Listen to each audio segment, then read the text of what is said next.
दोस्तों नमस्कार, जय श्री कृष्णा, जय श्री राधे। दोस्तों आज हम आपको एक ऐसी जानकारी देने जा रहे हैं जो जानकारी बेहद महत्वपूर्ण है। लोग जो ज्योतिष के वीडियो देखते रहते हैं, जो ज्योतिष के बारे में जानना चाहते हैं, वो ये प्रश्न जरूर उठाते हैं कि आखिर ज्योतिष है क्या। ज्योतिषी आखिर इस ज्योतिष को जानने के बाद क्या कर सकते हैं, या आपको ज्योतिषी से क्या फायदे हो सकते हैं, ज्योतिषी क्या आपके भाग्य को बदल सकते हैं। ऐसे ही प्रश्नों के उत्तर आप इस वीडियो में पाएंगे। हम जानेंगे सबसे पहले ज्योतिष क्या है। ज्योतिष एक विज्ञान है। ज्योतिष वेद का एक अंग है। वेद के वेदांग जो हैं वो 6 हैं, जिसमें ज्योतिष को वेद का नेत्र माना जाता है, चक्षु माना जाता है। और वेद का नेत्र और चक्षु मानने के चलते ये जिस प्रकार से हमारे नेत्र देखते हैं, उसी प्रकार से वेद को सर्वम जगत सब कुछ माना गया है। जो कुछ भी घट रहा है वो सब कुछ वेद के अंदर है। तो उस वेद को देखने का जो नेत्र है वो ज्योतिष है। तो हमारे जगत में जो कुछ भी घट रहा है उसे देखने के लिए केवल और केवल ज्योतिष का सहारा लेना चाहिए। जिस प्रकार से हम दूर की चीजों को नहीं देख सकते, क्योंकि ये नेत्र की जो क्षमता है वो सीमित है, लेकिन इस ज्योतिष की क्षमता सीमित नहीं है, ये असीमित है। मैं आपको बताऊं तो ज्योतिष एक विज्ञान है और ज्योतिष एक शास्त्र है। और ज्योतिष अगर जान लेता है कोई व्यक्ति, तो वो व्यक्ति संपूर्ण जगत की हर स्थिति को जान लेता है। लेकिन सवाल उठता है, तो ज्योतिषी क्यों नहीं जान पाते हैं? आज के ज्योतिषी ये सब चीजें क्यों नहीं जान पाते हैं? उसके सवाल में जवाब है कि ज्योतिष एक समुद्र है जिसकी था कोई ज्योतिषी नहीं ले पा रहा। क्यों नहीं ले पा रहा? क्योंकि इसकी जो पहले जो चराचर जगत में जो विज्ञान, इसका जो ज्ञान था, वो ज्ञान आज लुप्त होता जा रहा है। केवल और केवल ज्योतिष भाग्य बताने, राशिफल बताने या जन्म कुंडली देखने तक ही सीमित रह गया है। और उसमें भी ज्योतिष में जो ज्योतिषी ये बताते हैं, जानकारी देते हैं, उनके पास में ज्ञान का अभाव रहता है। यानी कि ज्योतिष का संपूर्ण ज्ञानी कोई भी व्यक्ति आज है ही नहीं। अगर सच्चाई बताऊं आपको तो ज्योतिष का पूर्ण ज्ञानी कोई है ही नहीं। ज्योतिष भागवत में भी वर्णन आता है ज्योतिष का। ज्योतिष के 18 प्रवर्तक, जो मुख्य प्रवर्तक माने गए हैं ऋषि, उनके संहिता सिद्धांत होरा त्रिस्कंद ज्योतिष मानी गई है। और इन त्रिस्कंद ज्योतिष में जो कुछ भी वर्णित है, हर ऋषि के इन तीनों स्कंद में एक ऋषि, जो 18 प्रवर्तक हैं ज्योतिष के, उन एक ऋषि के 3 स्कंद प्राप्त नहीं है किसी के भी। लेकिन ये 3 स्कंद जरूर ही रहे होंगे, किसी भी वजह से ये लुप्त हो गए समय के अनुसार। लेकिन अभी जो पाराशर ज्योतिष के अनुसार ये तीनों स्कंद प्राप्त हैं और वही स्कंद का अध्ययन लोग करते हैं। और उसमें भी ये लोग, हम लोग देखा जाए तो बहुत ही कम, और अगर ज्योतिष का जो महासागर है उसके ज्ञान के हिसाब से देखा जाए तो आज ज्योतिषियों के पास में 1% भी उसका ज्ञान नहीं है। ये सच्चाई है। और उसका ज्ञान लोगों के पास था, लोगों ने नहीं सिखाया, नहीं सीख पाए, इससे लुप्त होता चला गया। इसलिए आज ज्योतिष वो विज्ञान, जो महाविज्ञान, जिसके सामने आज का विज्ञान तुच्छ है, उसके बावजूद भी आज ज्योतिष विज्ञान केवल और केवल राशिफल या जन्म कुंडली तक सीमित रह गया है। इसका उदाहरण है कि ज्योतिष में जो चीजें वर्णित हैं, जो ज्ञान वर्णित है, जो पुराणों में वर्णित है, वो आज घट रहा है। और भविष्य पुराण को अगर आप अध्ययन करेंगे तो भविष्य पुराण में वो सारी गतिविधियां लिखी हुई हैं जो आज कलयुग में होती जा रही हैं। तो यहां पर सबसे पहले हम एक बात आपको बताएं कि आखिर सब लोग पूछते हैं कि क्या ज्योतिषी भाग्य बदल सकते हैं? तो ज्योतिषी भाग्य नहीं बदल सकते। अगर ज्योतिषी भाग्य बदल सकते तो क्या ज्योतिषी स्वयं का भाग्य नहीं बदलते? तो इसलिए मैं आपको कहूंगा कि ज्योतिषी भाग्य नहीं बदलते। तो आप इस पर एक प्रश्न जरूर करेंगे कि आप ज्योतिष के स्वयं वीडियो बनाते हैं, लोगों की कुंडलियां देखते हैं, तो आप लोगों से ऐसा क्यों कहते हैं कि कुंडली दिखाएं, मार्गदर्शन पाएं?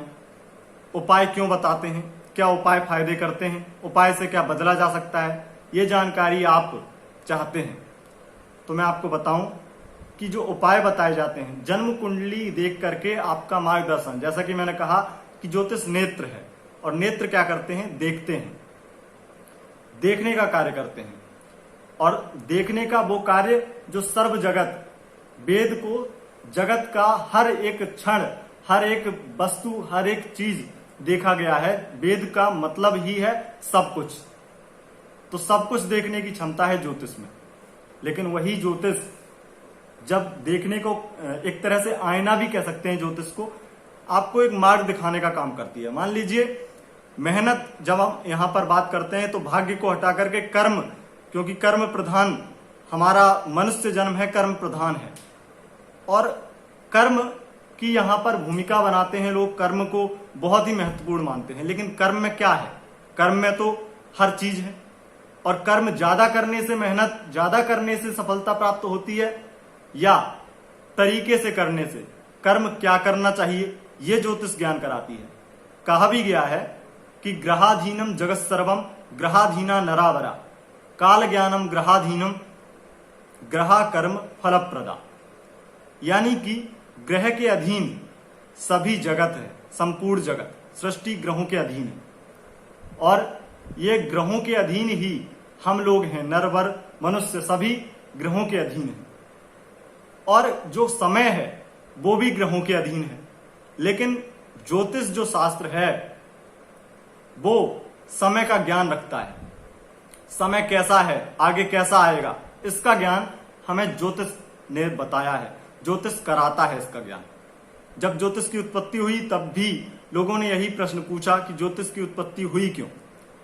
तो जवाब ऋषियों ने यही दिया कि ये केवल और केवल समय बताने के लिए, अगर कोई कर्मकांड इत्यादि कोई अनुष्ठान कर रहे हैं, कोई पूजा कर रहे हैं, कोई शुभ कार्य कर रहे हैं, तो आखिर वो शुभ कार्य हमें अच्छा फल देगा या बुरा फल देगा? क्या वो समय खराब है? आपके कोई भी कार्य बिगड़ जाते हैं तो उसके पीछे एक समय होता है, और वो समय खराब है आपके लिए, तभी आपके कार्य बिगड़ते हैं। तो यहां पर ये जब ज्योतिष को हम जानते हैं, ज्योतिष को देखते हैं, कुंडली दिखाते हैं, तो एक मार्गदर्शन मिल जाता है। फावड़ा चलाने वाला, हल जोतने वाला और बहुत ज्यादा मजदूरी करने वाला, पूरे दिन मेहनत करने वाला 400-500 रुपए कमा पाता है दिन में, लेकिन वही एक बहुत अच्छी तरीके से, बहुत ही दिमाग से काम करने वाला दिन के लाखों रुपए छाप लेता है। आखिर कैसे? तो यही है जो सही मार्गदर्शन, सही मार्गदर्शन यानी कि सही दिशा पकड़ना। आपको जाना कहां है? क्या आप फावड़ा चलाते मजदूरी करते ही रह जाएंगे? आपको क्या ऊंचाइयां छूनी है? आपको किस क्षेत्र में जाना है? यह ज्योतिष बताता है। तो यहां पर जो ग्रहों के फल हैं, हमारा कोई भी कार्य है, उसका जो कर्म है, हमारा खाना पीना उठना बैठना, ये सब कुछ कर्म में आता है। कर्म प्रधान बताया गया है, तो कर्म में तो हमारा हर एक कार्य कर्म में आता है, हर एक क्रिया कर्म में आती है। तो जब हम सब कुछ करेंगे उसे कर्म माना जाएगा, तो फिर यहां पर कर्म, इस श्लोक में जैसा कि बताया गया, ग्रह कर्म फलप्रदा, ग्रह ही आपके कर्मों के फल को देते हैं। जब आपके कर्मों के फल को ग्रह देते हैं तो आपको निश्चित ही हर प्रकार का फल ये ग्रह देते हैं। और जब इन्हीं ग्रहों को हम समझ लेते हैं, ज्योतिष से जान लेते हैं कि आखिर आपका ग्रह कौन सा है, तो कैसा है, क्या फल दे रहा है। अगर अशुभ फल दे रहा है तो उसे शुभ किया जा सकता है क्या? जैसा कि उपाय के बारे में प्रश्न किया हमने, तो उपाय का जो प्रश्न है, आपको हम उपाय बताएंगे। ये केवल ज्योतिष की बात कर रहे हैं, तो वैदिक ज्योतिष, ज्योतिष तो अब कई प्रकार की हैं, टैरो कार्ड रीडिंग इत्यादि दुनिया की अब ज्योतिष बन चुकी हैं, वो जो कि विदेशी ज्योतिष भी हैं कई, तो उसमें अंक ज्योतिष है, तो बहुत सारी ज्योतिष जो आज बन चुकी हैं। लेकिन वैदिक ज्योतिष का ही जो है प्रचलन हमारे ऋषि मुनियों के द्वारा किया गया था। अंक ज्योतिष भी उसमें सिद्धांत संहिता होरा में आ जाता है, फलित ज्योतिष। लेकिन इसमें एक बात स्पष्ट है कि आपके जो भी फल हैं, जो भी कर्म हैं, वो इन्हीं ग्रहों से मिलते हैं। और इसीलिए कर्म का, जब हम कर्म का बखान करते हैं कि हम कर्म अच्छे करेंगे, लेकिन कर्म आप अच्छे करेंगे कैसे? जब आप कर्म अच्छे करेंगे, ये कहना आसान है, लेकिन आप कर ही नहीं पा रहे हैं अच्छे कर्म, तो यहां पर सवाल उठता है कि हाँ, भाग्य है।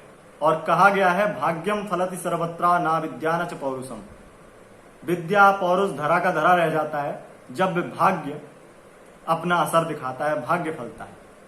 तो इसलिए ज्योतिष के जो उपाय होते हैं, वो उपाय तब काम करते हैं जब आपके भाग्य में, जब आपकी किस्मत में अच्छा होना होता है। नवम भाव कुंडली का भाग्य भाव कहा गया है, धर्म भाव कहा गया है, जिम्मेदारियों का भाव कहा गया है।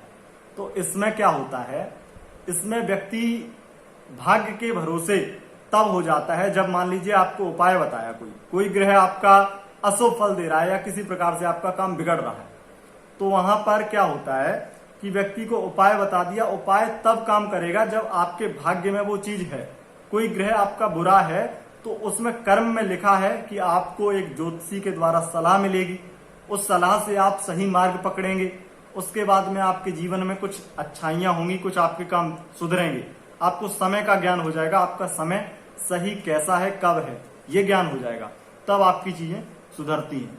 तो उपाय तब काम नहीं करते जब आपके भाग्य में कुछ होना ही नहीं है, जब आपके भाग्य में कुछ सही होना ही नहीं है, इसलिए उपाय काम नहीं करते। इसलिए आपको मैंने बताया कि ज्योतिष क्या है। ज्योतिष एक विज्ञान है, इसके बारे में जानकारी दी। आपको संपूर्ण जानकारी इस वीडियो में मिल गई होगी। अगर आपके कोई और प्रश्न है तो आप हमें कमेंट बॉक्स में बता सकते हैं। लेकिन यहां पर एक बात स्पष्ट कर दूं, कभी भी ये जो गलतफहमी है लोगों के अंदर कि ज्योतिष या ज्योतिषी भाग्य बदल सकते हैं, तो ये गलतफहमी त्याग दीजिए। भाग्य आपके भाग्य में ही है, जो कुछ बदलना है वो आपके भाग्य में है। अगर बदलना है तो ज्योतिषी बदल सकते हैं, लेकिन अगर ज्योतिषी के भाग्य में कुछ बदलना नहीं है तो ज्योतिषी अपना भी नहीं बदल सकता।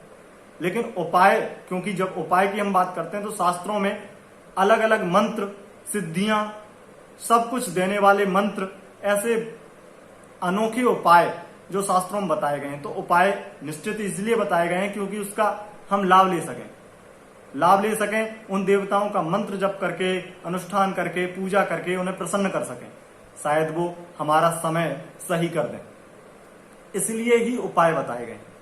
तो इसलिए आपको विशेष ध्यान देना चाहिए इस बात पर कि आपके भाग्य में जो है वही आपको प्राप्त होगा। उपाय आप अगर करेंगे तो निश्चित ही लाभ होता है। अगर आपके भाग्य में कुछ नहीं है तो आप ज्योतिषी से सलाह ले लेंगे। उपाय ज्योतिषी बताएगा, आप करेंगे नहीं, 2 दिन करेंगे, बंद कर देंगे, क्योंकि आपके भाग्य में वो चीज होगी ही नहीं। लेकिन अगर उपाय किए जाएं तो मैंने स्वयं अनुभव किया है कि आपको प्राप्त अपना भाग्य निश्चित ही होता है। तो दोस्तों, बहुत बहुत धन्यवाद इस वीडियो को देखने के लिए। अगर आप चैनल पर नए आए हैं तो सब्सक्राइब कर लीजिए, और वीडियो पसंद आई है तो इस वीडियो को लाइक कीजिए, साथ ही अपने दोस्तों के साथ इस वीडियो को शेयर भी कीजिए। अगर आप हमें फेसबुक पर फॉलो करना चाहते हैं तो पेज का लिंक डिस्क्रिप्शन में है। बहुत बहुत धन्यवाद।